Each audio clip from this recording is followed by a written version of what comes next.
Prince William just stunned the entire United Kingdom by finally breaking his silence on the most terrifying breach of royal security in modern British history, shattering weeks of palace-enforced quiet.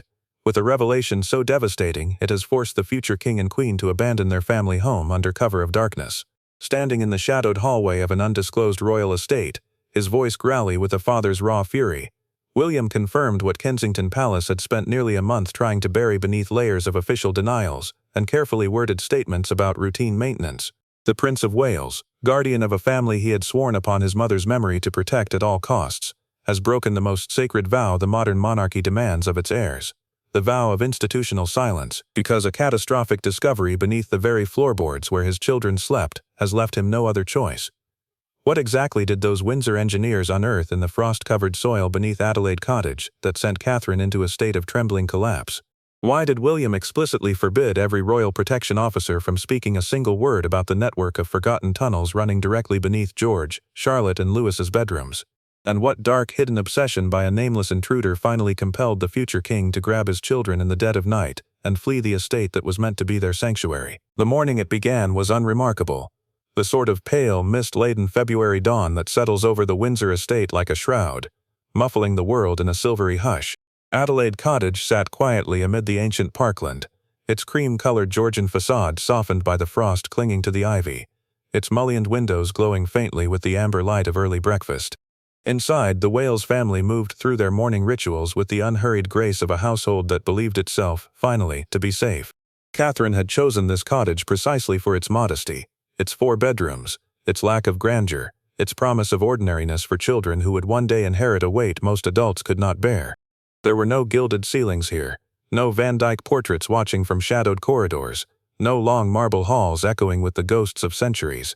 Just a scrubbed pine kitchen table, a scuffed wooden floor beneath a Persian rug worn thin by 3 sets of small running feet, and the soft chime of the grandfather clock in the hallway, ticking away the hours of a life that Catherine had fought, with quiet aristocratic ferocity, to make normal. The engineers arrived at 8:47 that morning.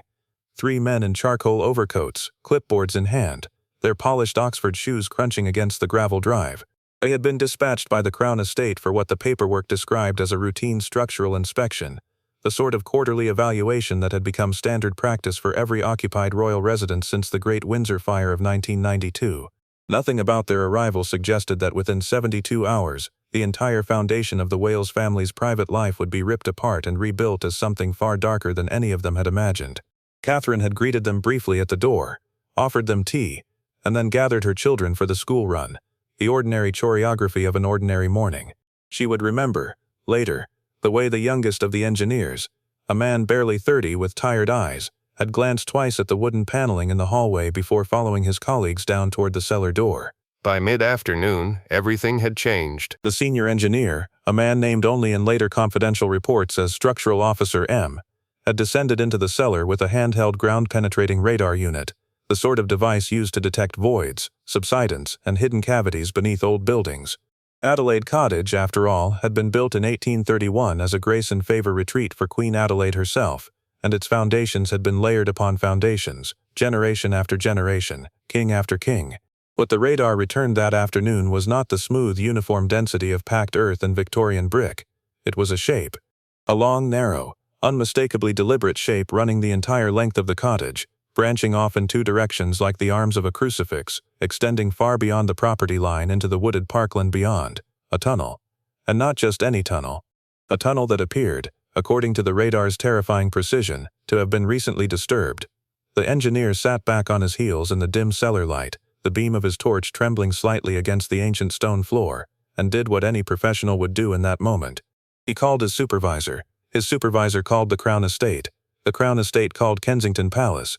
And by 5:12 that evening, a black unmarked Range Rover was pulling into the drive of Adelaide Cottage, carrying 2 men whose names would never appear in any public record, whose faces the Wales family had never seen, but who represented the true machinery of the institution that Prince William had spent his entire life trying, and failing, to understand.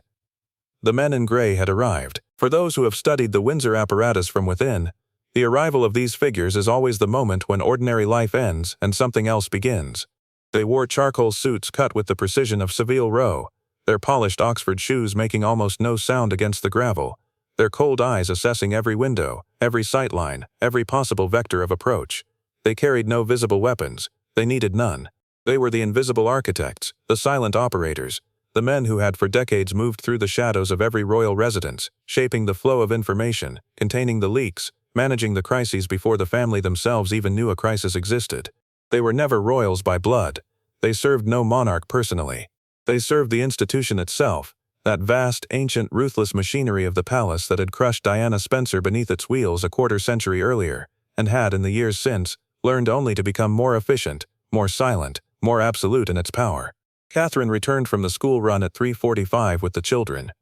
She had noticed, as any mother would, that Louis was already tired, that Charlotte was chattering excitedly about a friend's birthday party, that George was quiet in the way he had become quiet lately, the quietness of a boy who was beginning to understand that his ordinary life was not in fact ordinary at all. She parked in her usual spot. She helped Louis out of his car seat. She walked her 3 children through the front door of the cottage that she had made into a home, and she was met in the hallway by a man in a charcoal suit whose face she did not recognize, and whose first words to her were, "Your Royal Highness, we need you and the children to step into the drawing room. Immediately." She would tell William, later, that in that single moment she had felt her stomach drop in the way it had dropped only twice before in her life. Once, when the doctors had first mentioned the word cancer, and once, 26 years earlier, when a small girl watching television in a Berkshire farmhouse had learned that a beautiful princess had died in a Paris tunnel. She would tell him that she had known, in the way that mothers know, that something had breached the walls of her family's sanctuary, and that whatever it was still inside. William was in London that afternoon, at a Kensington Palace engagement, when the encrypted call reached his private secretary at 5:34.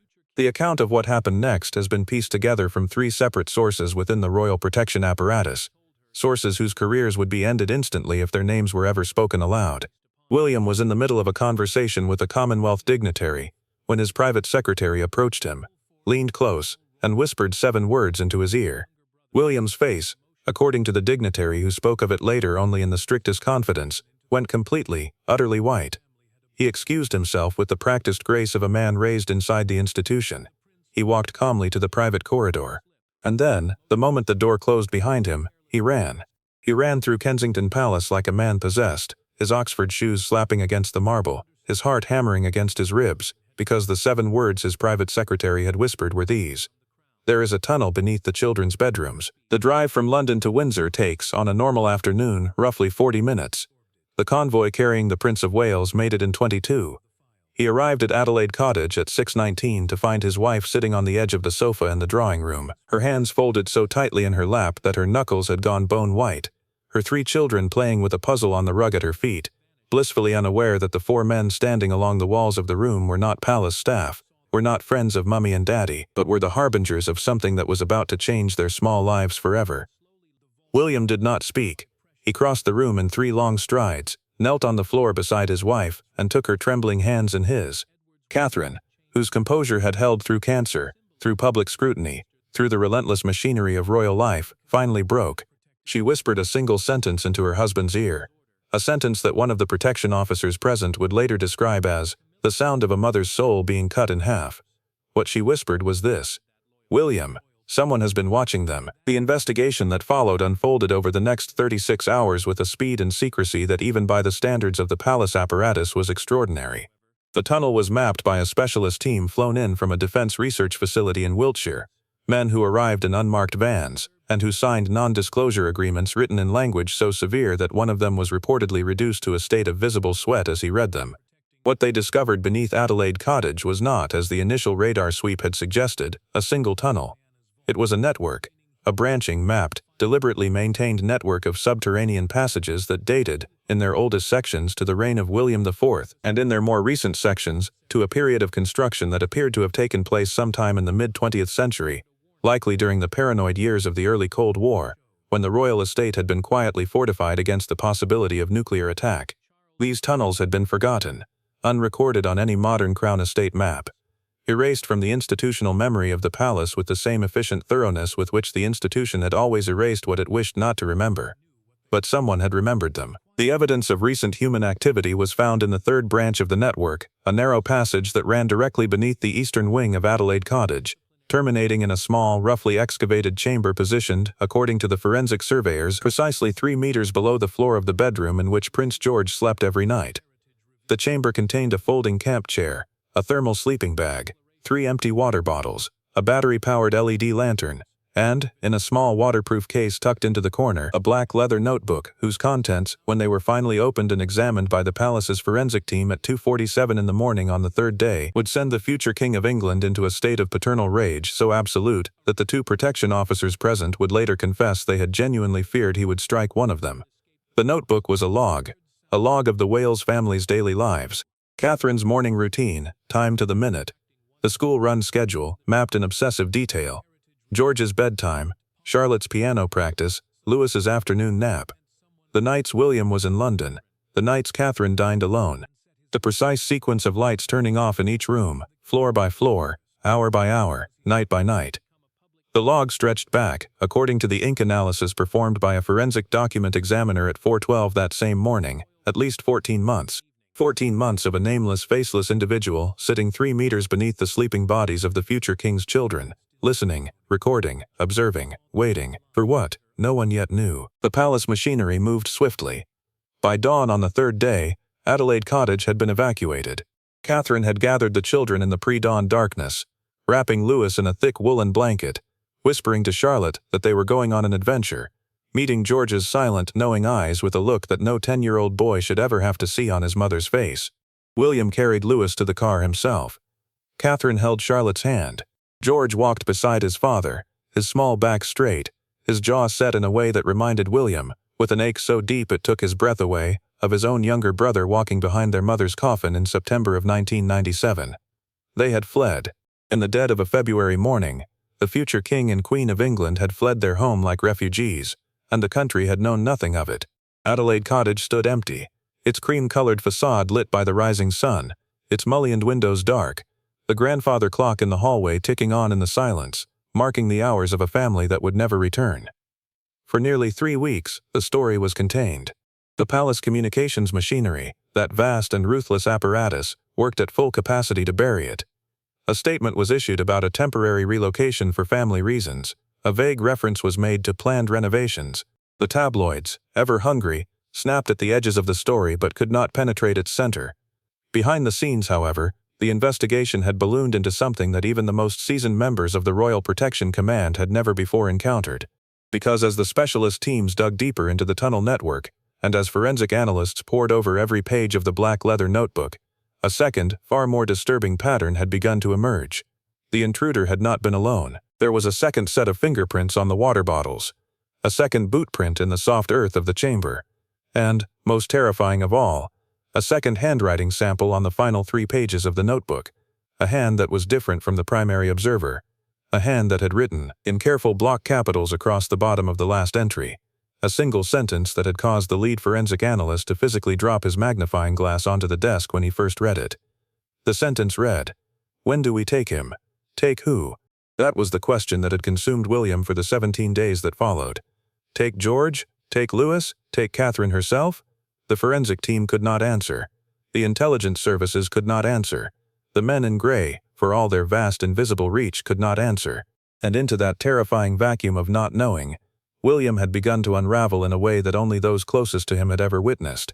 He had, according to a senior aide who spoke of it only in the deepest confidence, spent one entire night sitting alone in the darkened nursery of the safe house where his children now slept, his hand resting on Louis's back, feeling his youngest son's breath rise and fall beneath his palm, and he had wept, silently, for hours, the tears of a man who had grown up knowing what the machinery of fame and obsession could do to those he loved, who had watched it consume his mother, and who had believed with every fiber of his being that he had built high enough walls to keep it from ever touching his own children.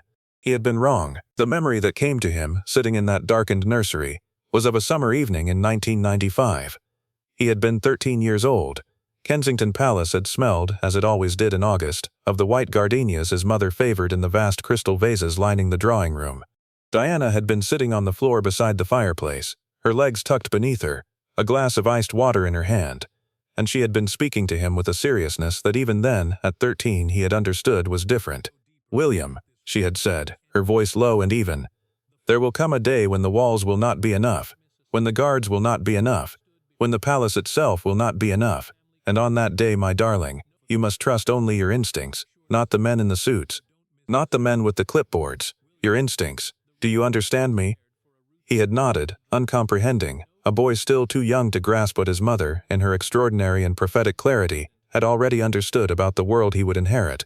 She had reached out then and touched his cheek, and she had smiled a smile so sad it had made his chest ache in a way he had no words for. "The tunnel is always there, my love. You just have to remember to look for it.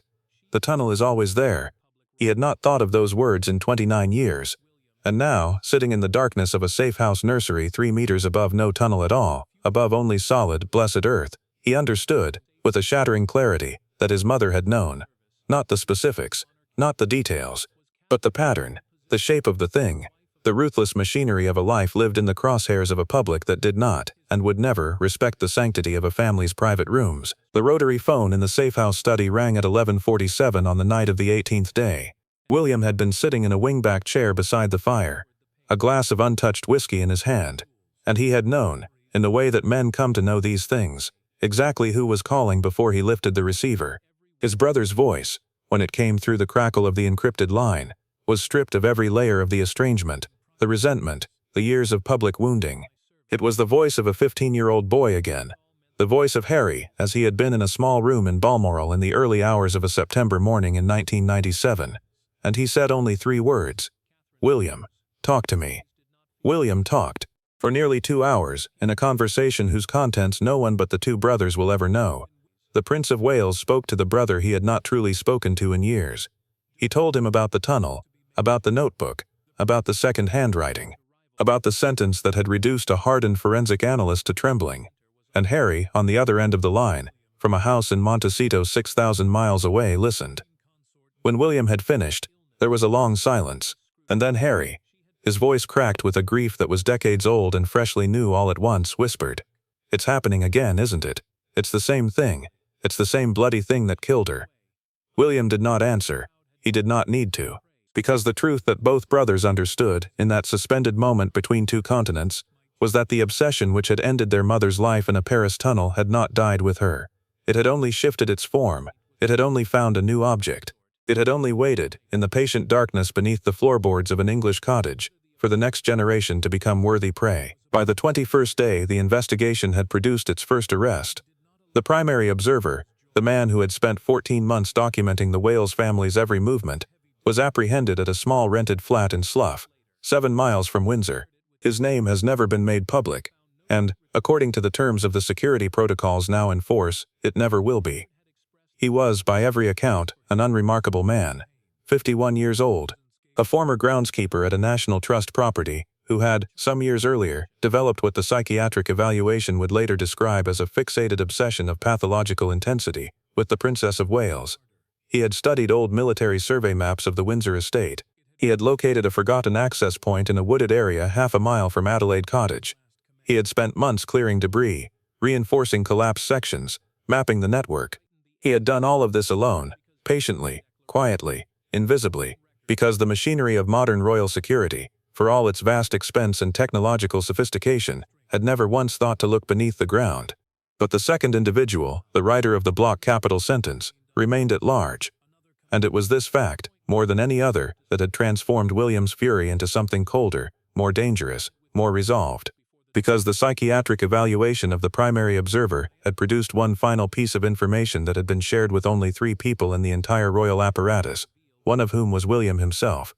The man in Slough had spoken, during his interrogation, of a friend he had met online, in one of the darker corners of the internet where obsessions of his particular kind found fellowship. A friend who had encouraged him, a friend who had helped him plan, a friend who, in the man's own words, understood what needed to be done for the boy. The boy, George, 3rd in line to the throne, 10 years old, asleep every night for 14 months, 3 meters above the chamber where 2 grown men had sat and watched and waited. It was this revelation, delivered to William at 3:14 on the morning of the 23rd day, that finally broke the vow of institutional silence. He had listened to the head of royal protection deliver the briefing in the study of the safe house, and when the man had finished, William had stood slowly from his chair, walked to the window, and looked out at the pale silver light of the pre-dawn Berkshire countryside. Catherine had been asleep upstairs.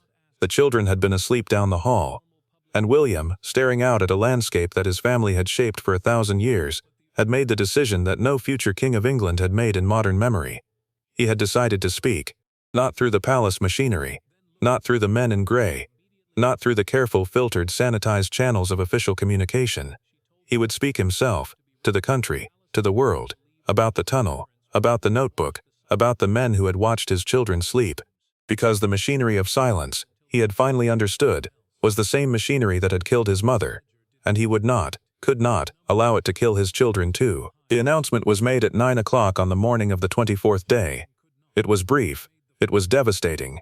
It confirmed, in language so plain and so raw that it stripped the palace communications team of any ability to soften it, that the Prince and Princess of Wales had permanently vacated Adelaide Cottage due to a grave and sustained breach of the family's private residence involving unauthorized physical access to the property and surveillance of the Wales children over a prolonged period. It confirmed that a criminal investigation was underway. It confirmed that additional suspects remained at large.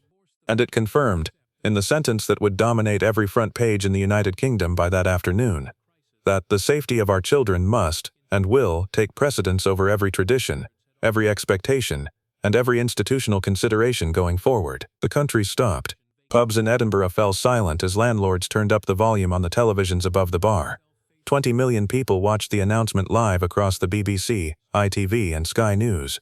Servers holding the streaming feeds groaned under the weight of a nation's simultaneous attention. Across the country, from the terraces of Glasgow to the market squares of Cornwall, pint glasses froze mid-air, teacups paused halfway to lips, conversations died in mid-sentence. The nation, which had for weeks sensed that something was wrong but had not known what, now knew, and what they knew, in that shared moment of collective horror, was that the children they had watched grow up on their television screens, the small figures they had seen waving from balconies and clutching their mother's hand on the steps of hospitals, had been watched, for over a year, by men whose intentions had been recorded in a single terrifying sentence. The satellite phone in the safe house study vibrated at 10:22 that morning. William, who had returned from delivering the statement, lifted it to his ear expecting his private secretary. Instead, he heard the unmistakable voice of his father. The king, whose own health had been the subject of quiet worry for many months, spoke with a fragility that stripped away every layer of sovereign authority. "William," Charles said, and his voice was the voice of a father, not a king. "William, my dear boy, I am so sorry. I am so terribly, terribly sorry." William did not answer for a long moment. He stood at the window of the study, watching the pale February light fall across the frost-covered lawn, and he thought of his mother, of the summer evening in 1995, of the words she had spoken as she touched his cheek. "The tunnel is always there." He thought of his own son George, who was even now asleep upstairs in a room whose windows had been checked 3 times by security officers before he had been permitted to close his eyes.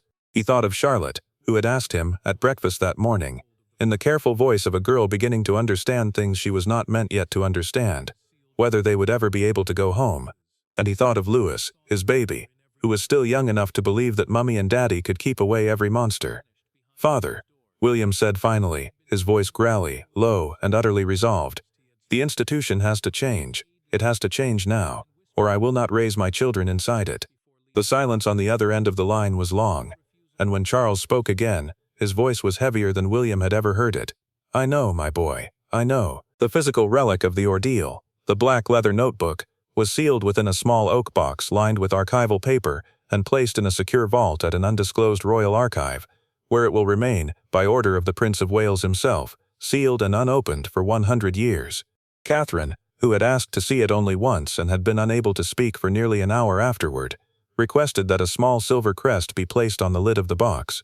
The crest was of a swallow in flight, the same small bird her mother-in-law Diana had once worn on a favorite brooch, the same bird that Diana had told William, on that same summer evening in 1995, was her private symbol of freedom, of escape from cages that others had built, of the soul rising, at last, above the walls that had tried to contain it. Catherine had wept, quietly, when she had asked for the crest. She had wept because she had understood, with the mother's instinct that had guided her through every darkness of the last 5 years, that the woman she had never met, the woman whose memory was born within the very bones of the man she loved, had somehow, across the impossible distance of death itself, warned them. "The tunnel is always there. You just have to remember to look for it." Adelaide Cottage stands empty now. Its cream-colored facade still catches the morning light. Its mullioned windows still glow amber in the winter dusk. But no lights will ever again be turned off, floor by floor, hour by hour, night by night, for a hidden observer to record. The tunnel network beneath it has been permanently sealed with reinforced concrete, filled to its furthest branches, erased at last from the possibility of any future violation. The Crown Estate has begun a comprehensive survey of every royal residence in the United Kingdom, a survey whose findings, according to sources within the Men in Grey, have already produced discoveries at 2 other properties that have not yet been made public and that may never be. The Wales family will not return to Windsor. Their new residence, whose location is being maintained under the strictest security protocols in modern royal history, will be their home for the foreseeable future. William has quietly informed the palace that his children will not attend any public engagement at Windsor Castle for the remainder of the year. Catherine, whose composure has returned in the weeks since the announcement, has been photographed on the school run again, her hand tight around Charlotte's, her eyes shielded behind dark glasses, her smile fixed with the practiced grace of a woman who has learned, at terrible cost, that the walls she once believed in were never as high as she had thought. Prince Harry, according to sources close to Montecito, has spoken with his brother by encrypted phone every single night since the announcement. Their conversations, whatever their contents, are the first sustained communication the 2 brothers have shared in years. Something, in the aftermath of the tunnel, has begun to shift. Something small, something fragile, but something real. Because in the end, no matter how vast the machinery of the institution, no matter how ruthless the apparatus of the palace, no matter how many men in charcoal suits and polished Oxford shoes stand between them and the world, they are still, at their core, the 2 small boys who walked behind their mother's coffin in September of 1997, and they have, at last, been reminded of what she taught them. That the walls will not always be enough, that the guards will not always be enough, that they must, in the end, trust only each other. The second individual, the writer of the block capital sentence, remains at large as of this hour. The investigation continues. The Men in Grey continue their silent, invisible work, and somewhere in the shadowed corridors of the palace machinery, questions are being asked, quietly, urgently, about how a threat of this magnitude was permitted to exist for 14 months beneath the sleeping bodies of the future king's children, without a single alarm being raised, a single sensor being tripped, a single officer being alerted. Questions about who, within the institution itself, might have known. Questions that no one yet is prepared to answer. The broadcast that carried William's statement cut, at its end, to a long unbroken shot of Adelaide Cottage in the pale February morning light. No music, no commentary. Just the empty cottage, its mullioned windows dark, the ancient parkland still around it, the frost slowly melting on the ivy. And then, without warning, the image cut to black. The swallow had finally flown. The tunnel had finally been sealed. And a father, at last, had done what a mother, 29 years earlier, had begged him to remember to do. He had looked, he had seen, and he had saved them.